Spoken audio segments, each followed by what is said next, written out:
Good evening, everyone. Hope everyone out there is doing well. Sorry, just doing a little adjustment there. My name is Molly Dubin, and I am the curator here at the Jewish Museum, Milwaukee. And it is my pleasure to welcome you to the program tonight. And that is Wall to Wall, How Mural Art is Changing Milwaukee's Cityscape. So a little bit of housekeeping before we get started with what is sure to be an incredibly interesting and engaging presentation. We ask for your patience with any technical glitches that may occur this evening. If you do have any challenges, we ask that you use the chat button, which is located at the lower part of your screen, and one of our programming staff will attempt to assist you. And we would also like to recommend that to get the best experience, you view this in speaker's view. So in your upper corner of your screen, upper right corner, there is an option for gallery or speaker. So speaker will give you the best experience. I want to thank those of you who have contributed to the program or to any of our past programs. Your donations are so appreciated and enable us to bring you these type of really engaging programs. So if you haven't already contributed and you are able and can do so, we would greatly appreciate it. So before I introduce our moderator, who is then going to introduce our panelists for this evening, I just want to give a little bit of a background as to why we're doing this program. This is actually a two-part program, which we started last week with Raul Deal, who really talked to us about the roots of, or the seeds of the idea of the mural division, or murals being created as part of the Federal Arts Project under the Works Progress Administration. They really took some of those ideas from the Mexican muralist movement. And really at the heart of these concepts is the idea of bridging the gap between art and artists and the public. And what better way to do that with large scale pieces of art in public spaces. So having looked a little bit back to the origins of the Federal Arts Program and what role murals played, it's exciting tonight to kind of look at where we are today and where this is really going. So looking at the journey, the evolution, and talking with some of our very talented artists who are on the front lines telling stories, and stories that are rooted in issues and neighborhoods and events, just like they were in connection with the WPA and the Federal Arts Project. So with that, it is my pleasure to introduce tonight's moderator, Stacey Williams-Ng. Stacey is a multidisciplinary artist living in Tennessee. She sadly left Milwaukee. We miss her, but are so glad to have her on the screen with us this evening. And having just been in Wisconsin to do a little bit of chalk art out at the Museum of Wisconsin Art. So she has a specialty in visual storytelling. She is a co-founder of Milwaukee's Black Cat Alley, an artist-led street art destination that has since become one of the city's top tourist destinations. Stacey is especially passionate about public art and has painted murals as far away from home as Buenos Aires in Argentina and Hobart in Tasmania. From 2016 to 2020, she was the founder and director of Wallpapered City, an arts agency that helped neighborhoods and communities to install monumental art for placemaking. So with that, I'm going to turn it over to Stacey. Thank you. Thank you so much, Molly. I really appreciate that. Thank you all for coming to this. I know we're all so tired of Zoom and so tired of virtual events. So whenever even one person shows up, I'm always like, yes, because I know you have to overcome that moment where you're like, I'm not going to do this because it's Zoom. And then you do it. So thank you all for just being here. It just, this is an imperfect way to get together, but it is a way to get together. So that makes it worth it. Thank you, Molly, for that beautiful introduction. I would like to introduce our three artists without further ado, because they're just so awesome. I've had the pleasure of working with all three of them. I was starstruck when I first met Reynaldo Hernandez. I'll start with Mr. Hernandez. So whenever anybody says murals in Milwaukee, the person's response is often, especially if they're a Milwaukeean, hey, my favorite mural is that eagle. When you're driving north on the 94, it's that eagle mural. I've heard that so many times. I've heard that every time I've ever said something about murals in Milwaukee. Well, this is the artist who did that mural, and among many others. Also, the one on the 43 with the arts. I'm going to read you his bio just so you can see what a phenomenal resource we have in Reynaldo Hernandez here in Milwaukee. Reynaldo Hernandez is an in-demand muralist, educator, and cultural worker creating public art that contributes to the cultural and visual growth of Wisconsin communities. Many of Reynaldo's murals are collaborative projects, having taught and worked with hundreds of youths from elementary, middle, and high school students to street gangs. He's worked with residents in correctional institutions, mental health complexes, and nursing homes.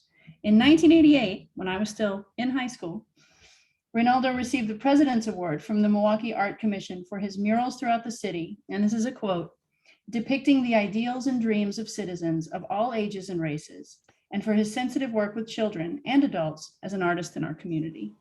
So you can see why I'd be so thrilled to have him here. Thank you, glad to be here.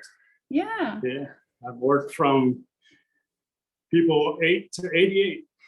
That's Yes. awesome. Okay, and then next we have Tia Richardson, who I met in 2016. So we have now known each other for 5 years, which I'm so honored to have known Tia. Tia is a full-time community mural artist. And what's special about Tia is that one time I tried to ask her to produce a painting for a gallery show, and she was like, no, I do murals. And it was just such a great answer. And we finally persuaded her to print out a picture of one of her murals. But in that discussion, when I was still new to knowing Tia, she described to me at that time that making the mural was her art form, being with the community and all that. And I'll let her talk about that. But it just made such an impact on me that it wasn't just a big painting for her. You know what I mean? It's just so special. So let me read you her bio. She's a full-time community mural artist. Since 2007, Tia has completed over 50 mural projects for nonprofits, businesses, government agencies, K-12, and post-secondary schools. Tia's art is a collaborative effort offering people from all walks of life a chance to work together towards a common goal by sharing their perspectives. In 2018, the Milwaukee Arts Board awarded Tia the reward of Artist of the Year. Recently, a short film she produced called Rockford Taking Flight about one of her projects in Rockford, Illinois, screened during the 2021 Beloit International Film Festival. That's awesome, Tia. I didn't know that last part. That's so great. Thank you for having me. Yeah. Absolutely. Tia's also got a mural in Black Cat Alley, which is how we met, because I co-founded that, as Molly mentioned. So that was one of our very first murals. So very exciting. That was my very first mural on a brick wall. That's right. That was your very first mural. That's amazing. Well, you'd done indoor murals, right? Before that, I think. Yeah. I feel like you had done some. Yeah. Okay. Awesome. We'll get to that. We'll talk about all that good stuff. All right. Emma Daisy, who I call Daisy. Daisy's so fantastic too. I also met her. I actually met Daisy before Black Cat Alley, and she was like, I'd really like to paint a mural in Black Cat Alley. And then she got to, and then we got to know each other even better, which was awesome. So Daisy is a visual artist and muralist. She's known for creating playful works by using vibrant color to depict plants and girls. Across mediums, her work moves between loose and gestural to stylized and structured. I would agree with that. Daisy's work is influenced by her education in fashion design, community arts, and cultural development. For over a decade, she served as an arts facilitator, creative director, and co-executive director for a Milwaukee Youth Arts 501c3. Much of her current work explores the spaces in between, a reflection on acceptance and belonging, and her experience as a Korean American adoptee, which is so lovely, and it really shines through in her work. Welcome, Daisy. Thank you so much for making time for this. Yeah, thanks for having me. More recently, she led the installation at Bayshore. So those of you, I'm sure most everyone in this group is living in the Milwaukee area. If you've seen all the murals going up around the Bayshore Mall, that was all Daisy. You know, she didn't do all the murals. She did some of them, but she directed all of that, which has just been an enormous undertaking, I'm sure. She's also done mural projects across the country. If you follow her on social media, you'll see her all over the country painting murals. So awesome to have you. Well, I'm going to kick this off as a panel discussion by asking my first question, which also serves kind of as a self-introductory question. So I would just like to ask each of the three of you to tell us all how you got started in public art. Maybe we start with you, Mr. Hernandez. I'll call you Reynaldo. I feel like I should call you Mr. Hernandez because I'm Southern. No, Reynaldo's good. Okay. So we're talking public murals, right? 'Cause Whatever you want to start with. No, we'll talk public murals that are out in the street. That's what we call people's art because it's out in the street. But I have a background like in graphic design, illustration, because I went to in high school, well, even before high school. When I'm a little kid, I knew I was going to be an artist because that's all I did was draw since I was little on my bed. So when I went to high school, I went to a school that would teach art. So I went to Boys Tech at the time because you could take a trade, and that was commercial art that I took. And so I majored in commercial art at Tech. While I was at Tech, there was a friend of mine, John Castellano, who was a musician. He had his own rock band at the time. He knew a friend that was going to open up a nightclub. And so he offered me as the artist to do the illustration on the building. So that was on King Drive and Concordia, right across the street is a liquor store. And it was so that was the area. And it was like a block long. That whole area, he owned it. So he was gonna have a nightclub in the basement. But somebody broke in before I finished the mural. Oh. And they stole all his equipment. And so he never opened up as a club. But I had a nice mural on the wall before I put the lettering on with the name of the club. So that's how I started my first outdoor mural. And from there, the city would take notice. So I ended up doing murals on the other side of town later. So you were hooked. You said, I can paint big. I'm going to keep doing it. Yeah, but I painted big before that. That was in 1981. Okay. In 1969, my brother, he was what you call a party animal.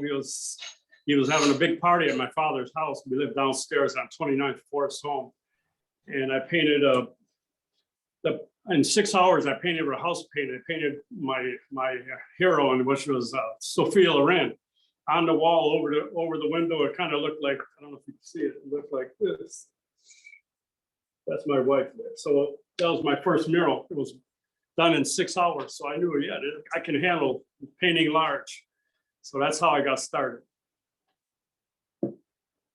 That's awesome. Okay, Tia, would you like to go next? Tell us how you got started with murals.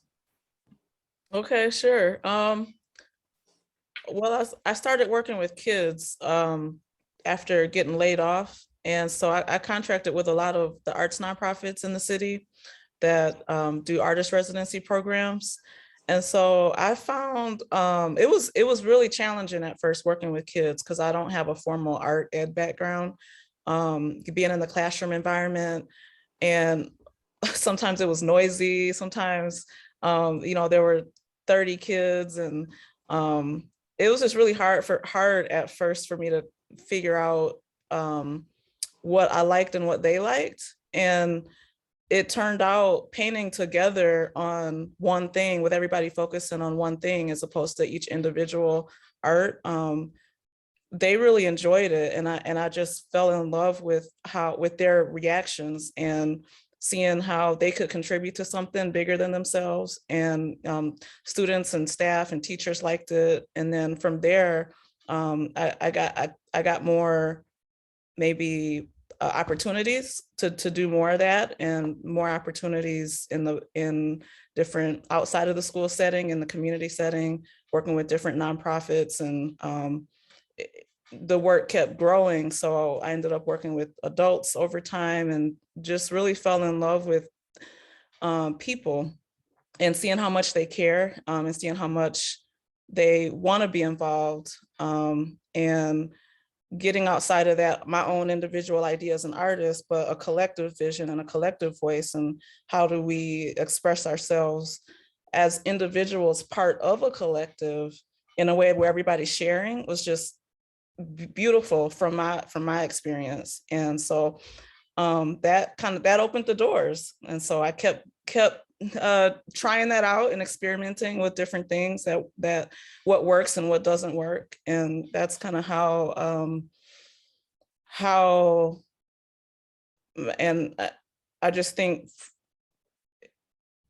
doing that, it kind of just showed me some things,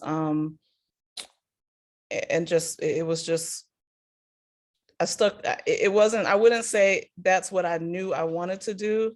So when you say like, how did I get into it? I fell into I fell into it. So it just kind of grew from there, and I decided I like it. That's great, Tia. Daisy, tell us a little bit about your start. Hey, yeah.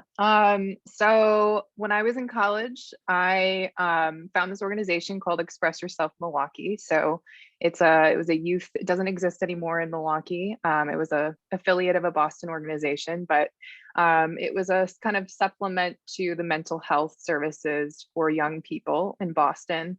And in Milwaukee, the way that a lot of kids, especially marginalized kids, get access to mental health services was through the justice system. So that organization, it was visual arts. I was working there through college and then out of college. And, for 13 years, I worked with this organization. It was great work. But at a certain point, I was still young and I hadn't done anything else. And I really could feel like I really wanted to work on my own art. I wanted to figure that out and have time to develop as an individual artist as well.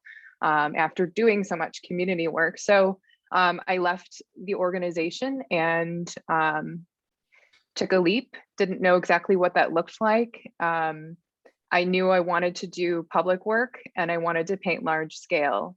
And I liked the idea of accessibility to art. So, obviously public art is about access. The work I was doing was about access. And it felt like it made sense. I met Stacey and helped out a little bit with the preparation for one of the fundraising events at the kickoff. And it was really exciting, seeing the other artists in the alley painting, meeting people there. I got really inspired and I was like, yeah, I want to do that. I'm going to figure out how to make that happen. So a few years later, I applied and got a wall in Black Cat Alley, and things have kind of taken off from there. So I think that's in a nutshell. Yeah, that's how we've gotten here. Yeah, and my next question for all of you was going to be about what do you like about painting publicly, and especially you, Tia, already touched on that. Talked about like I got into it and here's what I like about it. And so I'd love to still have that as our next question, because I still really want to dig into what you all like about it. So maybe Tia, if you don't want to answer it again, but I would love to hear from you, Reynaldo, and also from Daisy. Maybe what is it you like about it in terms of how it speaks to people, or is it more about being able to just be outside and paint really large? Like, what is that thing that really turns you on about mural painting?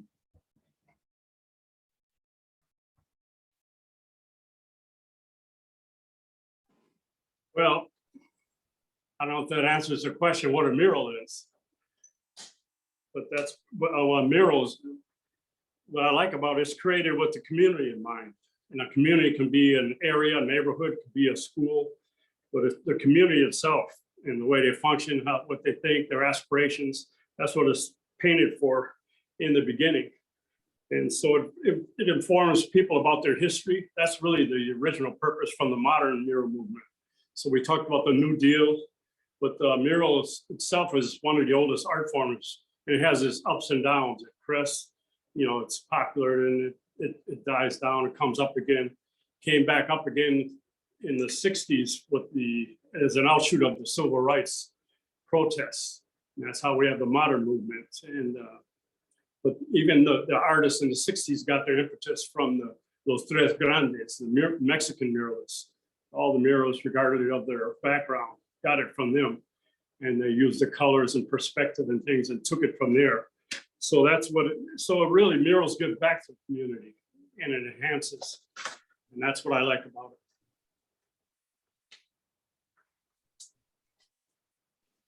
Yeah, I think I would agree with all of that and just add that, part of what I love is, again, it's considering the community that the mural or the art is living in. And then it's the physical part of actually painting and getting to meet people.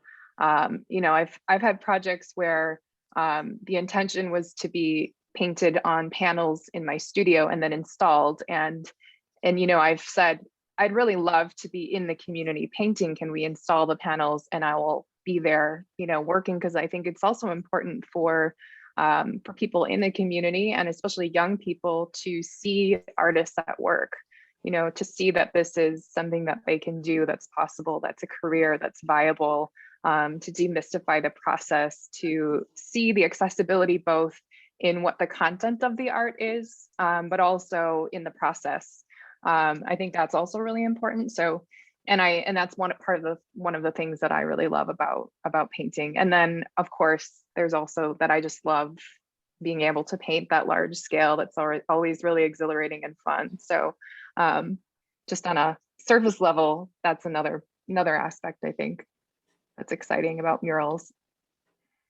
I'll never forget going down to visit you when you painted the Dunkin' Donuts mural and just seeing that you were like this big on that wall. The tremendous scale of that mural, that's a really humongous one. And you just went from like 10 feet to that one. You're like, yeah, I can do it. I love that ambition. That's wonderful. Tia, I would love to ask you, since, and this is just riffing, so this is coming out of nowhere, but I wanted to see what you thought. When you did the Sherman Park Rising mural, you invited the community to come up and actually pick up paintbrushes and participate with you, almost in like a paint by number type process. And I was there to witness that. And I would love to ask you, how did that go in your estimation? And was it frightening to have just people walk up, people who could be drunk? I mean, are they going to ruin my artwork? How did you feel about that? And what were the pluses and minuses of how that went? Because that was like extreme community participation. Yeah, I have a story about somebody walking up being drunk. Not on that mural, but that was kind of what I wanted to add when you asked, like, what are some of the things that I enjoy, is how I'm surprised at who comes and who's interested in participating. They're everyday working people. They're not the people that I would expect all the time.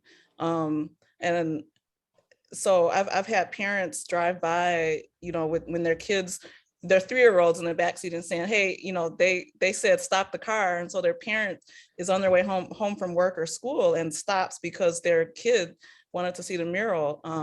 And then with the Sherman Park mural, that happened with a parent, and they got out and came over, and there's a film on that kind of shows you.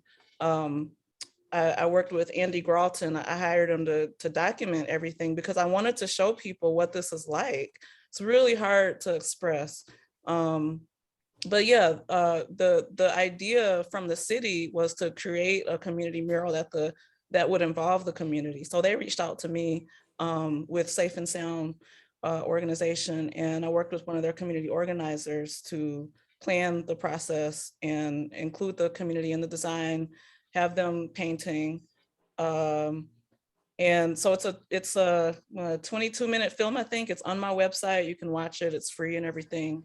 And so just to have the people show up that I wouldn't expect, and to see that they, it's a felt experience, and to see their reactions was incredibly moving. They they look at the art and see whatever they see in it. I had one guy come up to me, and he was a little 3 sheets to the wind, but not like maybe 1 sheet to the wind. He was like a walking functional. And he told me he saw his whole life story in the mural. Well, that's not anything I ever had in my mind when you know, the design came together. But there's also a way that the community kind of, when they come, they support each other. So I had little kids come up, and then there were some adults unrelated to the kid that were in the area that were around, they were painting, and they helped. They kind of, the parent was there too of the kid, but the adults kind of took the kid by the hand and handed them a paintbrush. And so it kind of takes on a life of its own. And there's just this sense of goodwill that just comes out. And I go, well, like, where did that come from? What is drawing that out from people? What is drawing them to this experience? And so for weeks after we planned that community engagement, I had people coming up, and I had to decide, you know, am I going to still, you know, do that or what? But so I don't know if I'm answering your question, but I got absolutely. I got stories. I bet. I got one lady who walked 2 hours every day, and she would show up at 1 o'clock to paint, and she didn't talk much. But so when I gave her a spot to paint, I didn't have to worry about her for 2 hours. And she would just focus on her area and then leave. And when she came, she would just say, paint, an adult lady. And I would show her where to paint. Incredibly moving. So I just encourage people, go to my website, cosmic-butterfly.com, look for Sherman Park Rising, and watch the documentary. Thank you, Tia. That was awesome. I put it in the chat as well. Okay. Reynaldo, I'd love to hear from you. So I mentioned the Eagle mural in our introduction, and the North Avenue Arts mural. One of the questions I have for everyone is, how do you feel that public art impacts a community? I would love to hear your answer to that in a general sense, of course, because of your history, knowledge, and everything. But also tell us a little bit of some of the reactions, because there are people who've had that mural in their lives since they were born. There are young adults who've had that in their lives since before they were born. So tell us some of the stories about people, our community's reactions to your murals too. Yeah, some of my murals been around for over 20 years, like the one on 7th and North on Inner City Arts Council building, the one on the 6th and National, and there are some newer ones too. But the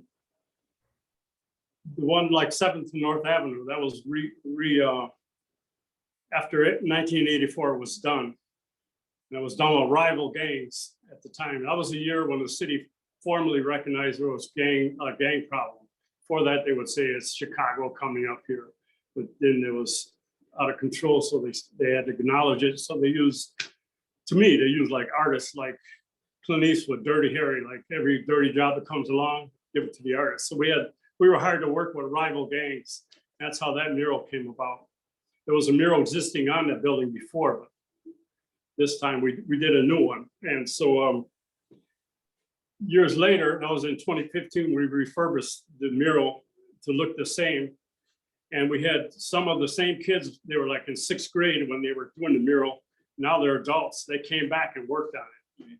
I met high school friends of mine that I haven't seen in years that came by, because it's right off of I-43 going north. So it's a good location.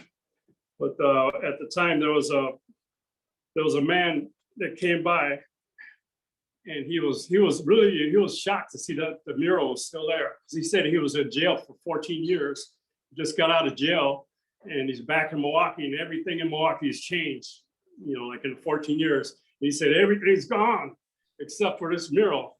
So he was really happy because it was something that he could relate to, that was like part of the community still here. So it made him feel good. So there's stories like that. Even the one on Green Bay Avenue where Bader Foundation is now, that's the one that was one of like my first outdoor mural. It had a lady with her hair going across, and they called it, the neighborhood called that mural the Black Wonder Woman because she had a headband on. The Milwaukee Journal called it La Latina, the Latin newspapers. So it had different names of different people. And that one I was worried about what skin color to make her, not too light, not too dark, because you were afraid of, you want your mural to last and people to accept it. Right across the street was a liquor store. So when I was finishing the mural, came back, they thought I was messing with the mural. So they started hollering at me, "Get away from my girlfriend." They called the big image their girlfriend. And then they had to explain that, wait, I'm the artist that did it. So the neighborhood protects it. After it was done, people started cleaning up. So the community mural has effect on a rebound effect, can have a good effect on the neighborhood. And especially if you have people work on it. The murals I did in the 80s and on 6th in Oklahoma, that one was a little problematic because it was the city of Milwaukee commissioned it and the county, and they gave you a social concern it had to be about. And I picked what Milwaukee's big problem still around was racism. So I didn't do like a real shove it down your throat mural. It was a little white kid, little black kid, and American eagle with his arms around him showing unity.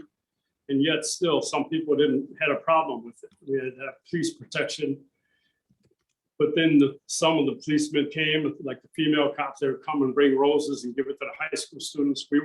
So what I try to do, I try to mix like the high school students on the south side.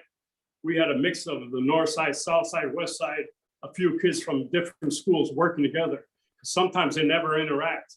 You can live and die in one part of Milwaukee. Back in the old days, instead of going downtown, you make Mitchell Street your downtown, things like that. So murals unite, and it unites the whole community. So the one on 6th and National was, so when you do a mural, you get a theme or a subject. Sometimes you get only a sentence or a few words.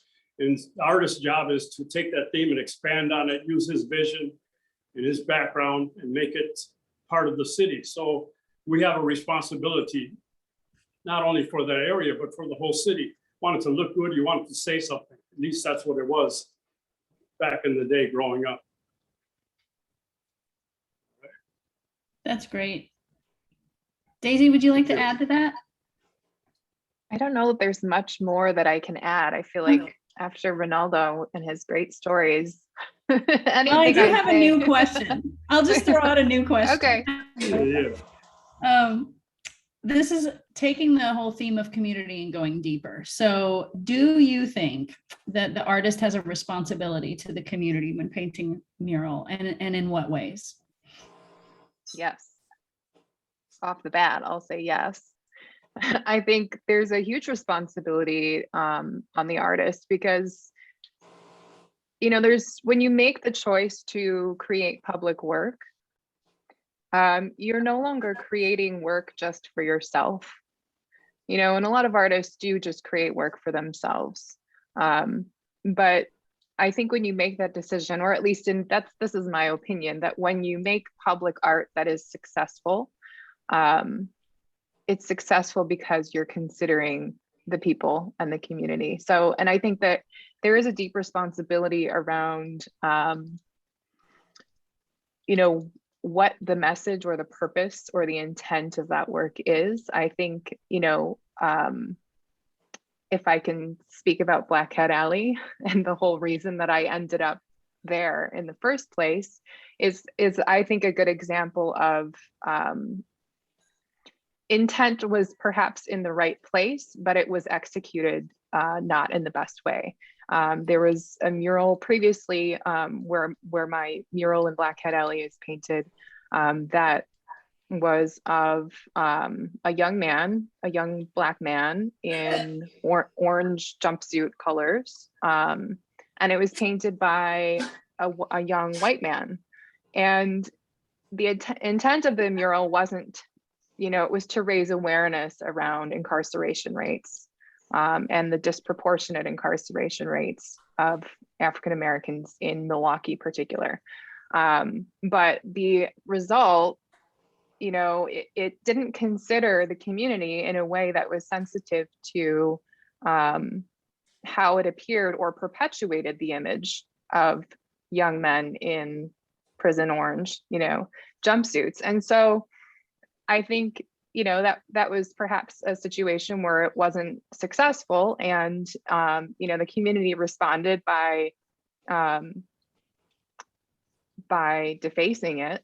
And it was really unfortunate the way that things did happen. But we all learned from that experience, I think, from a community organizing level, as artists, as what our community was needing and looking for, and what people wanted to see or didn't want to see, and how they wanted to be represented. And I think that was a responsibility on the artist in that situation to really consider. So I guess I don't think I need to say much more about that. I'm glad you brought up that story, because I love that story, and I love how it all shook out, because it was, as somebody who was the director of the alley as a project at the time, I was trying to manage all these different opinions coming in, and I was new to that too. And so I tried to do the best I could to get everyone talking, because everyone was coming at me and I was hearing such fascinating feedback. Both sides were right and both sides were wrong at the same time. I never even chose a position, because I was both sides all the time, because Adam, the artist, was a chaplain, and that was a portrait that he painted of someone who he had a real relationship with. And this situation of Black male incarceration meant a lot to Adam and his family and this young man. So he definitely came from a place of authenticity. On the other hand, you make a great point, and so did many people at the time, which was, do we really need this image up when we are just delving into contemporary murals and on such a large scale? So it was just such an amazing, we ended up having like a community, back when we could gather, we ended up having like a community meeting at Collectivo, and having the community come in and have like an open discussion. It was fantastic. And all of us, like you said, we all learned so much. Can I just add on that? Because you said contemporary murals, because I think that's another shift that is important to recognize. Just that, and Ronaldo kind of touched on that a little bit too, that WPA era, the intent of the murals was really to highlight these moments in history and culture, and traditional murals are often painted as scenes of events or people in places and time. And I think there's been a huge shift in the content and composition of murals now. And so when you say contemporary murals, I think, it's almost like taking contemporary art out of the gallery and putting it in the streets. And so the styles are changing. And I think with that, the messages become more nuanced too, in how they are portrayed in that art. And so I think there's a difference there, and that's again part of the responsibility of the artist to kind of figure out what that balance is. Yeah, that's true. Hit it on the head. Times have changed. Murals in the beginning were up from the modern movement was out of necessity, because certain peoples didn't have a voice. They didn't have access to the media. So going to the walls was a means of expressing what their problems were. So I think in terms of social commentary, it is important to reflect the issues and the ills in the communities where the mural is selected to be painted. And it could be delicate, like you said, sometimes artists don't know everything or don't know what other. So the more you know, make it global, the more you can understand things. I remember back in 1989, the city of Milwaukee hired me to work. There was board ups on like Lisbon Avenue, like 34th, 35th Street. That used to have an old movie theater there. There was some shops and stores that were all boarded up and looked kind of ugly. And they want to make it look better for the people that commuted from Milwaukee going out, to Waukesha or whatever and come back. So I was hired as a lead artist to have a youth crew work with me, and I get paid to work with the youth crew, and city set it up. So we're starting it. It was kind of like a rough area back then. And so then my crew came starting day, And there was a crew that the city had hired, and they were from the south side of Milwaukee.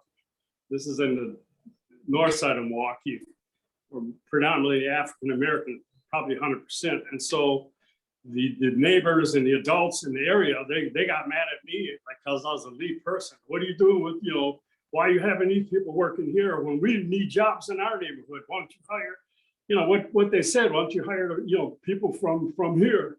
And I said, well, look, I agree with you, but I'm not the one that set this up. I'll talk to them. And that's what I did. And so after a couple of weeks, I shut it down. I had a new crew and we got them from the neighborhood. So those, you have to be sensitive. Sometimes the people above where you're working, they don't know really out in the trenches what's going on. So you have to let them know. So we had a new crew and it worked a little better, but it was a rough area. I got a whole slideshow showing how we painted. We had this, there was like doorways where you had to go inside and paint on the board ups. Right when we were painting, somebody had been stabbed a couple hours before the crew came. There was blood on the steps. Poor kids had to step over and keep painting, and the police came, blocked off the block right when we were painting the mural. And then some of the winos would puke in the steps. So the city should have really cleaned it up for us, but they didn't. They just, I don't know, it's a lack of respect, but things have changed.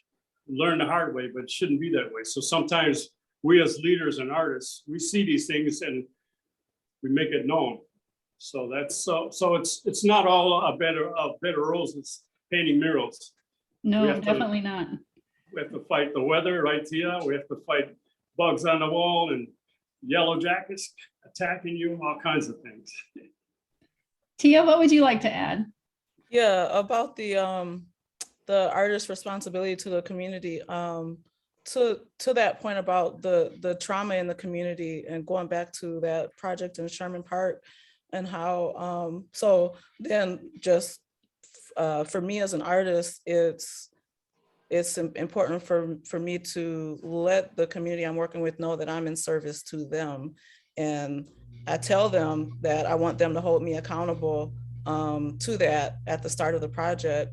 And so they do have challenges, and so the art that I do offers them a chance to acknowledge those challenges and think of ways they can be improved, and then imagine what better can look like.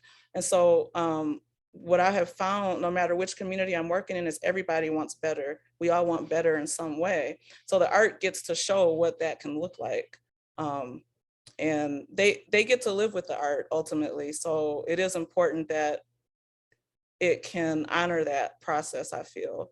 And then that process of acknowledging what the challenges are, thinking of, choices they or others can make to help make that better, and then imagining a better future. From my experience, using art as a way to relieve emotional stress from trauma is the healing process. So that's how, from my perspective, art can help with impact and, how people are able to participate in that. Very cool. I still would like to hear a little more about the community stuff, especially as we can tie it back to the WPA, because that's why we're all here. We're tying it in with this exhibition that's at the Jewish Museum right now about public art during the WPA, which those of you who've been to the exhibit or looked it up or already knew your art history a little bit, in the 30s, federal government paid for over 2,000 murals, which is just mind-boggling to those of us who were born well after the 30s. Since when does the government pay for murals? Wow, what is this magical story? And they were mostly about community events, the history of this nation, the history of this industrial movement, those kinds of things that had very broad appeal. I like to compare the Philadelphia murals to the WPA murals, because in Philly, they've had a mural arts program for a long time. And they're very, here's the history of nursing, they're just really broad appeal type stuff. They're not, they're rarely just something whimsical, like I painted a leopard in Milwaukee, and Daisy's mural is of a dancing girl. Like we do the contemporary ones, we often take very whimsical subjects. They might have deeper meaning if you really look, but it's not the history of nursing, I guess is what I'm saying. So what I would like to ask now is, do you feel that Milwaukee's murals in particular are starting to go back to being community driven, especially after, say, the Black Lives Matter movement last year? Would you compare that to the 60s movement in terms of how it affected public art? I'd love to hear your thoughts on that.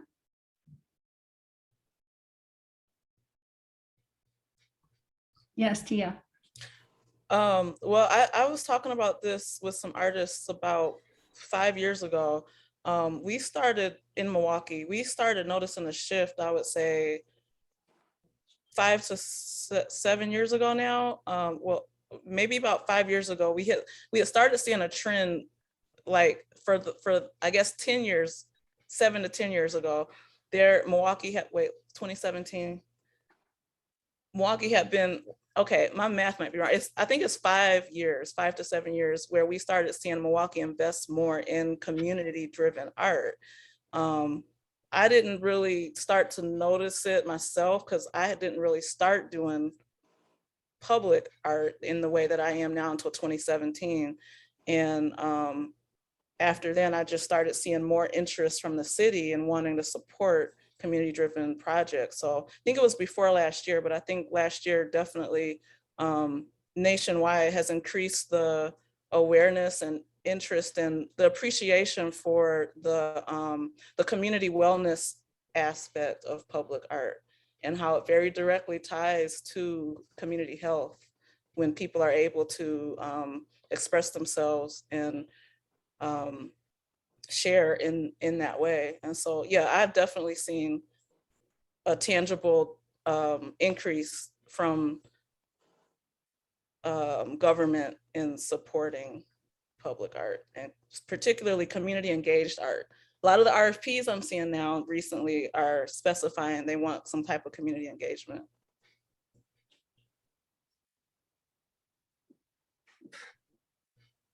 Yeah, I think it's come around out of necessity for what's been happening the last couple of years, you know, with the protests. It started with the mural movement started with not with a violent protest, but a protest with paint on the walls, and there was they used chalk on the sidewalks.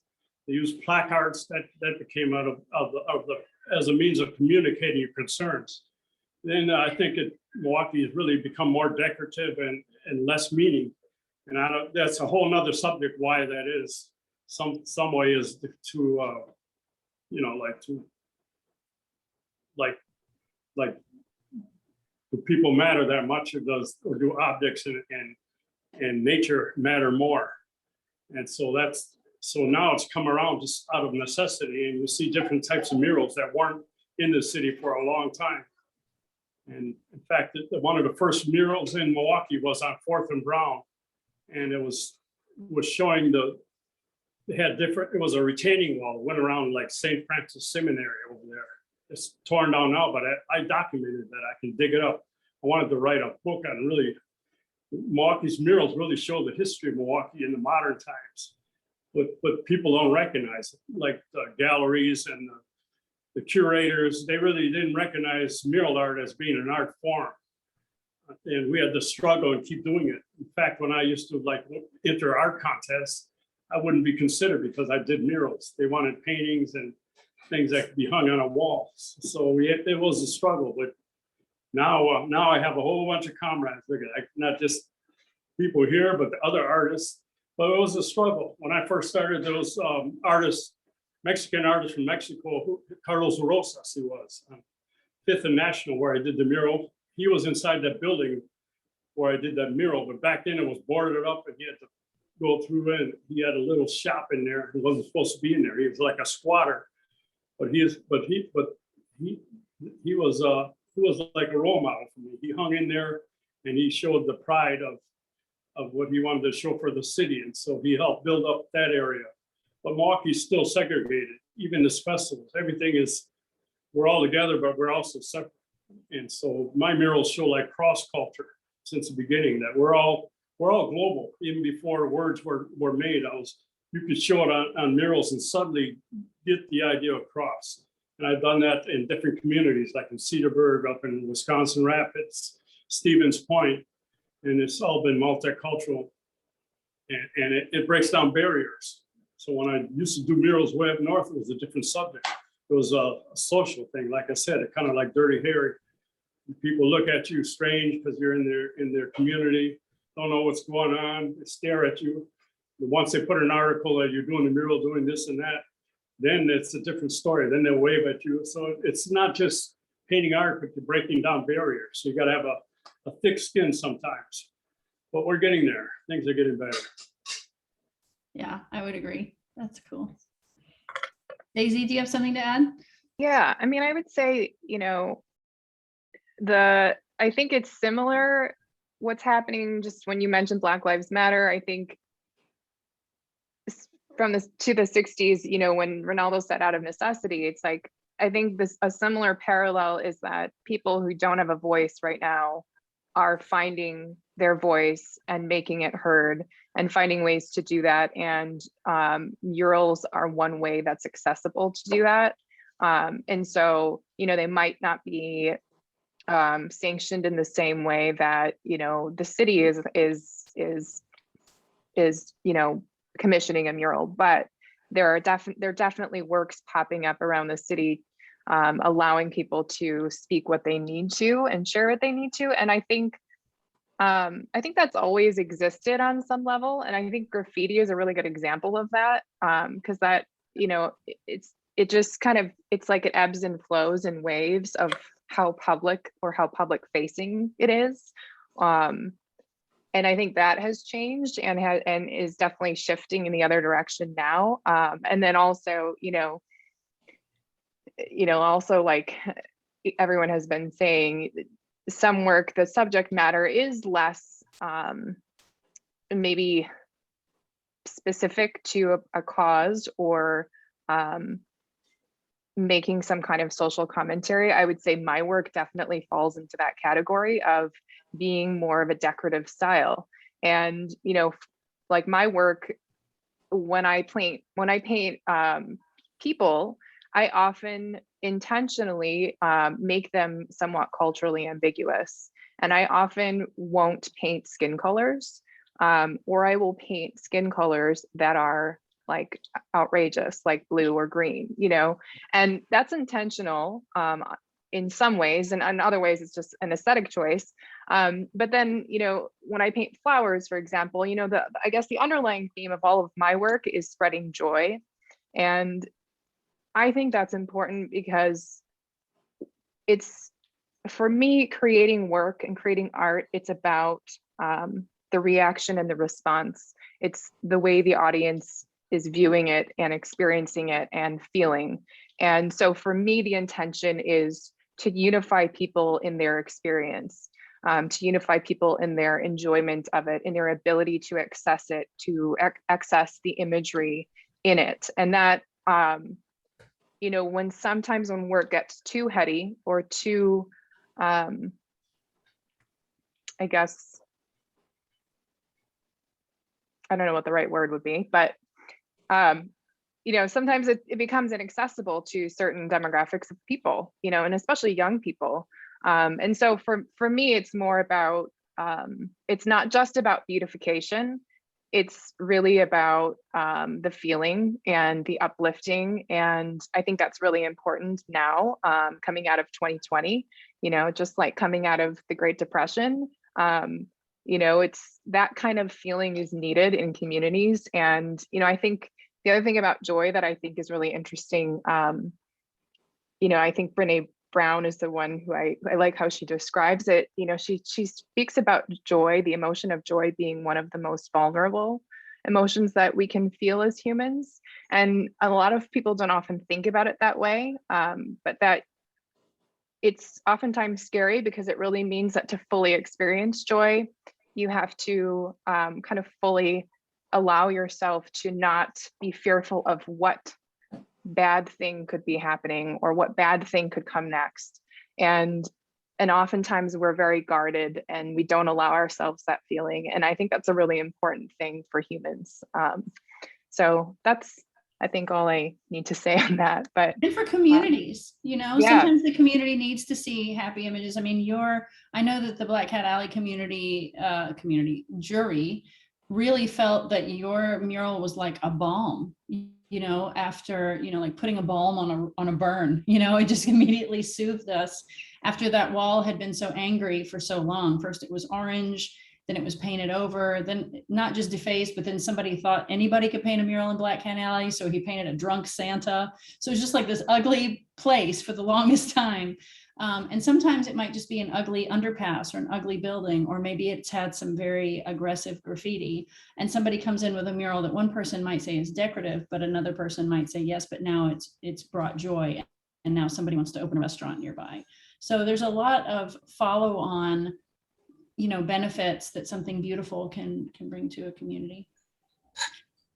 We've run out of time for our panel part, but I want to just say, if you want to add any other big thoughts, just to round us out, just to finish us off. You want to add? Yes, Tia. Yeah, I will say that, yes,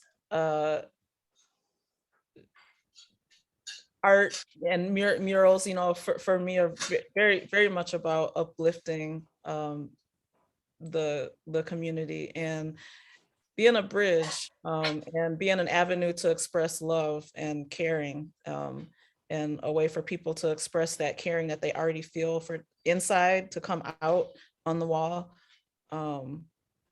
It shows us like just how alike we all are on the inside, and gives us a chance to work together. So yeah. Stacey, we're out of time. That's my thing. Lay down some more wisdom, Reynaldo. Give us something All else. right, here's the wisdom. It's taken from this magazine, Public Art Review.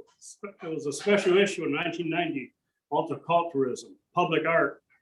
It's a great article, great magazine. Public art that inspires. I don't know if you can read the title. Here's a quote. I'll just read a little bit so I don't get copyright infringement. It says, art takes many forms and has many functions in a community. It reflects our values and dreams, and as our society is changing around us, it is changing, growing, and evolving. Let us hope that these works continue to inform, inspire, and challenge us all. So the question you had was, how do you envision the future of murals? I envision that new masterpieces in Milwaukee will come, and they're happening right now.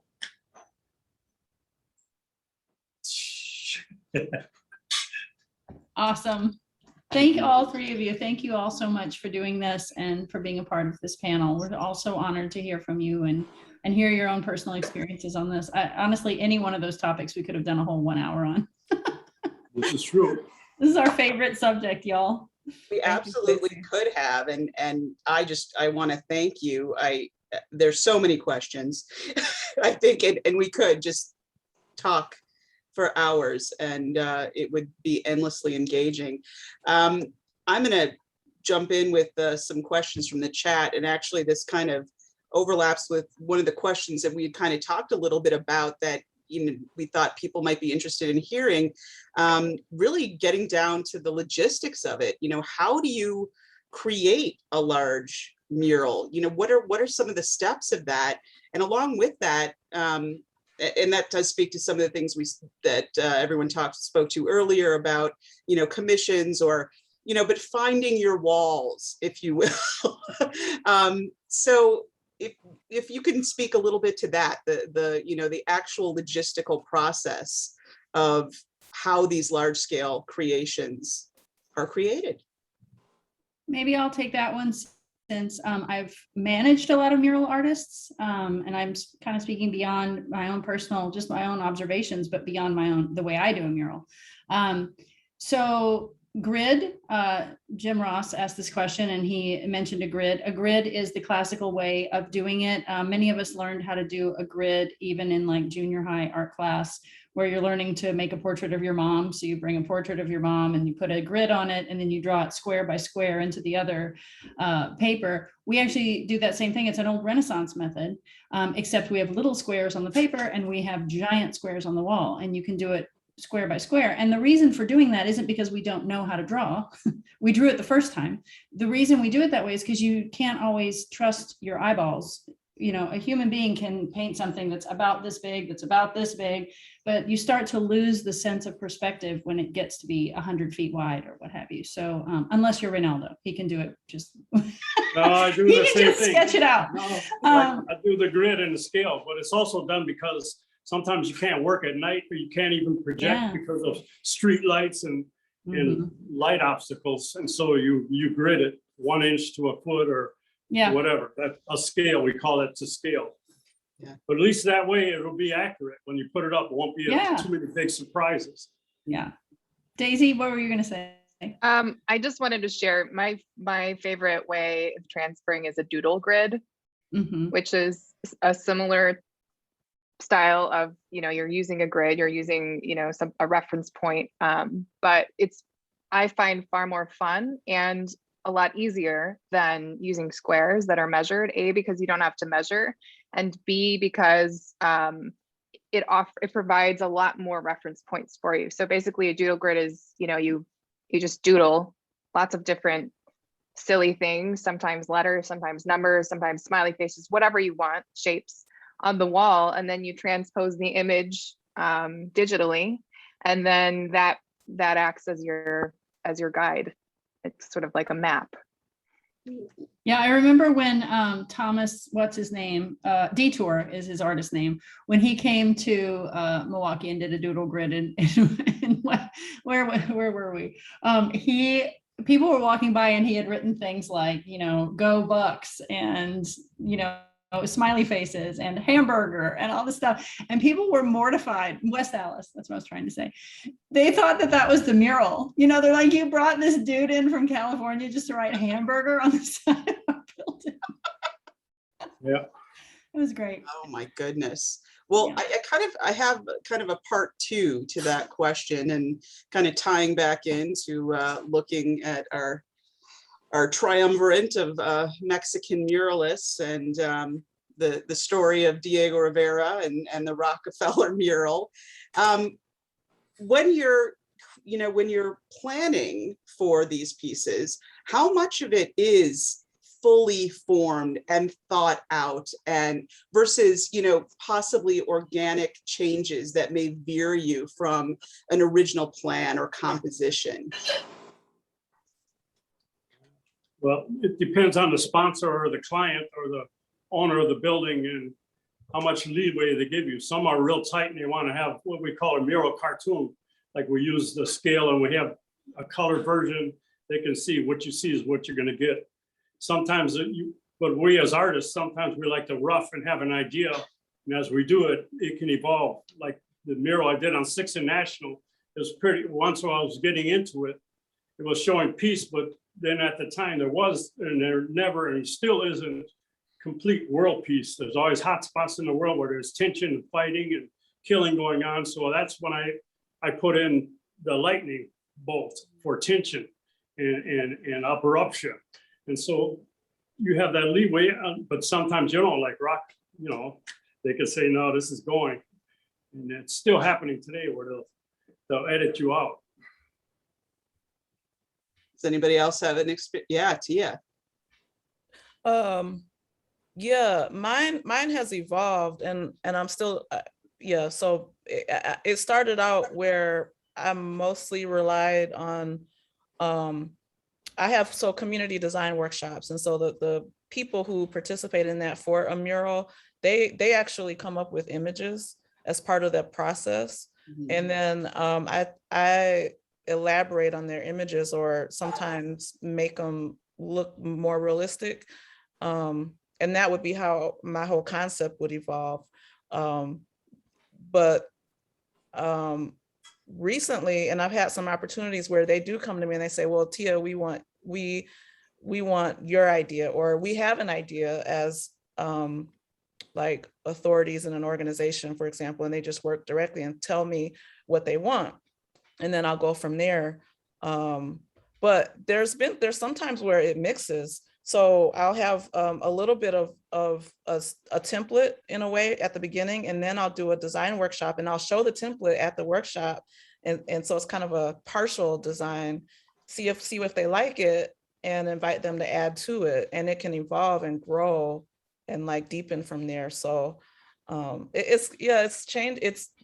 I can do it a lot of different ways, is I guess what I'm finding. Emma, did you have something to share? I don't think I have much to add. I think, as everyone said, you know, it really comes down to the client and what kind of freedom they give you. And some want something very, I would say, generally corporate clients want to know exactly what they're getting, and community is sometimes a little more open. That's a generalization, but that's been my experience. Stacey, you have some thoughts? I will say, on the wall in the hot sun is not conducive to great creativity because mood affects decision making. So you mentioned at the beginning in my introduction that I did a mural in Buenos Aires. I didn't know I was going to be doing a mural in Buenos Aires. I knew I was going to be visiting there, and I had signed up for the mural tour because they have amazing international artists there. And then, like on a whim, I sent a second email to the same guy and said, hey, you know, by the way, I'm a mural artist, and here's a link to my portfolio. And, you know, if you know who organizes these murals, I'd really love to paint one if possible. No response. And I was like, all right, that's cool. Like, I'm not for everybody, you know, silence, that's fine. So I go on the vacation and we go on the tour. And when I walk into the tour and we all introduce ourselves, the guy who's giving the tour introduces me to everyone else and says, she's going to be painting a mural here this week. And I was like, oh my goodness. What? Like, I didn't even bring art clothes or anything. You know, I had no supplies, I had no idea. And then I only had 2 days left in my trip. So it was like, we have to cancel everything else we're going to do because I'm totally doing this.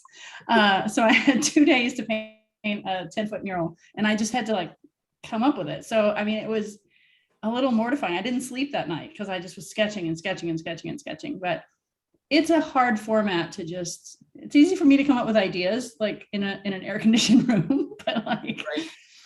Damn, that was a little scary. I pulled it off. It was fun. That's incredible. That's an incredible story. Speaks to both, you know, the planning and, you know, the ability to kind of, you know, be put on the spot and having to, you know, create in the moment. So this is another question we kind of talked about a little bit, and we kind of toyed with, you know, looking at, you know, some of the differences in what public art means. So one of the questions is, you know, where do graffiti artists or street artists fit into kind of this scheme of public art? And, you know, is that considered mural art or at all, or what is the genre that it is considered? I consider it not public art, but it's more street art, because it was born in the streets by the youth that, you know, didn't have access to going to school somewhere, you know, because of their circumstances. But see, graffiti art is kind of illegal too. If you're putting it on a building or on somebody's private property that's not yours. Whereas a mural art, we ask permission most of the time and get it. So that's the difference. And this kind of, at least in artist's mind, it's like a hierarchy. There's a step of art as mural art, but a lot of people, residents, think of it as an eyesore in sort of communities and city planners and people like that. But this graffiti art was one of the only few art alternatives that inner city kids had, like in the big city, to escape the ills and problems in their community, drugs and violence, you know. So that's where it was born from. And they have their own standards too. You know, when you spray, you don't want it to drip. And you can make 3D images by putting shadows and drop shadows. Mm-hmm. So it depends on what is art. Yeah. And also, if you do it on a train, it's moving. Your art can move to different cities. So you get it. That's kind of interesting and fun. Emma? Yeah, I mean, I think I agree. I'll say I disagree that I think graffiti is also public art. I think any art that's public facing, I would consider public art, whether it's sanctioned or not. But I would agree that the biggest distinction between graffiti and mural art is that it's not illegal, that it's sanctioned art. Or that murals are sanctioned art and graffiti is anything, you know, in graffiti culture, that's a whole thing in itself. But I also think that there's a lot more merging of those two worlds in the contemporary mural scene. I think there's a lot of crossover between mural artists, street artists who, you know, who would consider themselves the same. And there's also graffiti artists who've moved into the mural sphere. So graffiti artists who made a name for themselves. I mean, Banksy is a perfect example of a graffiti artist who's now a world-renowned fine artist, you know. That's true. They move it into the galleries too with their art. So I think I think those lines are getting a lot more blurred. And I would say that there's not, because I also know a lot of personally know a lot of artists who have monikers as graffiti artists that you may not know. You know their work that is out in the world or lives in galleries, but they also do street art as well. Maybe gives them a little bit more freedom because they can do anonymously or maybe in a different style than what they, you know, definitely have their name assigned to or literally, you know, painted on. It's a different feeling painting graffiti. There's, you know, just in the way that painting on a huge wall is exhilarating, doing something, you know, that's illegal in a space where you're not supposed to gives a different feeling. And there is an element of sort of street credit that you're given if you're choosing, you know, a particular area, or, you know, I think there's, again, that whole culture we could spend more time on, but not here. But a lot of those, you know, that whole, you know, there's that underlying message, which, you know, Emma, you said so beautifully, you know, whether it is sanctioned or unsanctioned, people being able to speak what they need to, you know, so whether that is sanctioned or under the cover of darkness with a spray can, you know, saying what you need to say. So yeah, that's really interesting. So I think we have time for one more question, and I think it's great because it really ties us back to, unfortunately, you know, what happened in some of the immediate decades following the shutdown of the federally funded art programs, is that there wasn't the value given to it that it really merited. And much of that work was lost. Murals were painted over, walls were chiseled and destroyed. So there isn't, you know, there wasn't this lasting quality to it, or certainly the value that it should have had. How do you feel as artists creating pieces that may not be here for the rest of your lives, that, you know, or for decades or centuries to come, that it may be kind of this transient, you know, project that is just here for a certain amount of time? How does that make you feel? Stacey? I mean, I do chalk art. That's what I was going to say. Chalk art it lasts longer than chalk art. And I want to get a t-shirt that says "What happens if it rains" on the back, because when I'm on the ground, that's what they come up and they're like, "What happens if it rains?" You know, and I'm like, well, exactly what you're thinking. And then the other thing that they ask, these are usually older white ladies, almost always ask this question: can't you seal it with like hairspray or something? Is there some kind of sealant? And so there what isn't an Aquanet large enough to make. Yeah, and I'm like, look, if I wanted it to stay, I would have done it in paint. You know what I mean? It's totally meant to be ephemeral. And also, if you think about music, nobody says that at a music concert. Nobody goes to a music concert and says, is this real art because it's going to be over in an hour? You know, performances. I think murals are similar to chalk art, even though they're more permanent than that. I mean, like Reynaldo was saying, some of his have lasted over 20 years.